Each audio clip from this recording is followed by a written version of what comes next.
Hello everyone, welcome to Learning Loans. Today we will learn about FOIR. FOIR is F-O-I-R. F-O-I-R means Fixed Obligation to Income Ratio. You have to see what is this ratio.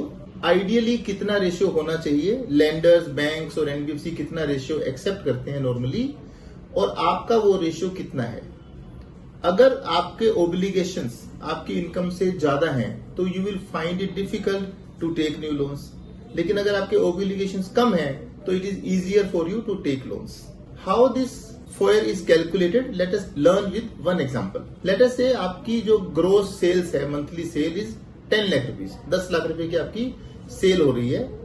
Now lenders have already decided कि किस business में कितनी margin है. This margin is different for B2B and B2C, which means wholesale business की margin अलग है, retail की अलग है. Similarly margin for manufacturing, trading and services अलग है. सो टेक वन एग्जांपल कि आपका मार्जिन 10% है, तो on 10% on 10 lakh rupees sale is 1 lakh rupees. That means आपका monthly income is 1 lakh rupees.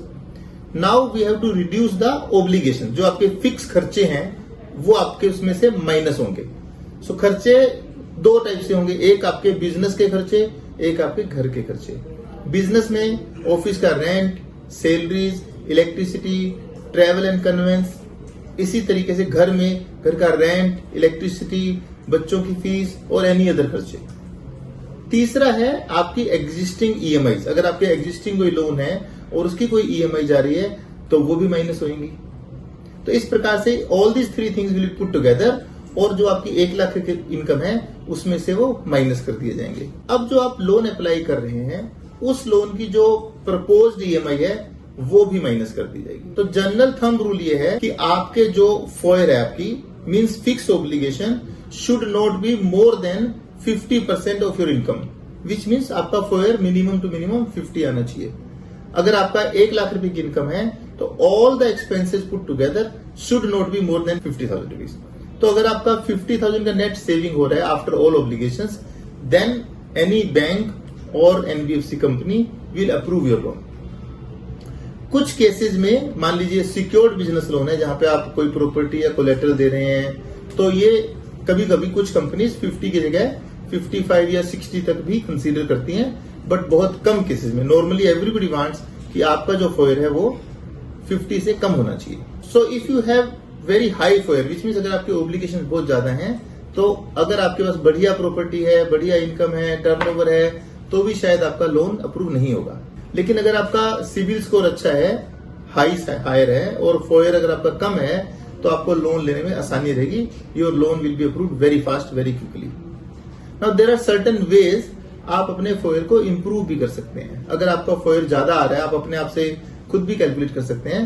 Number 1, you can take any other person on the loan और उनकी income को ऐड कर सकते हैं.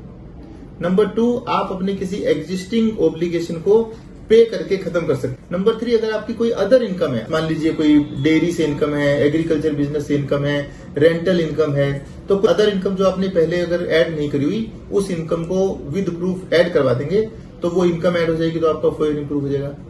सो either by increase in the income और by decrease in the obligation you can improve your FOIR.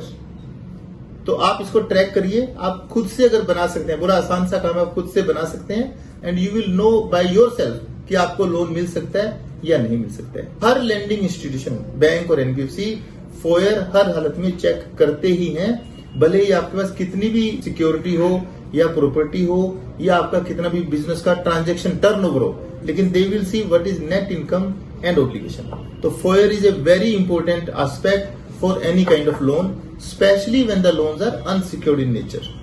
I hope you can check it and it will be useful for you. Thank you very much.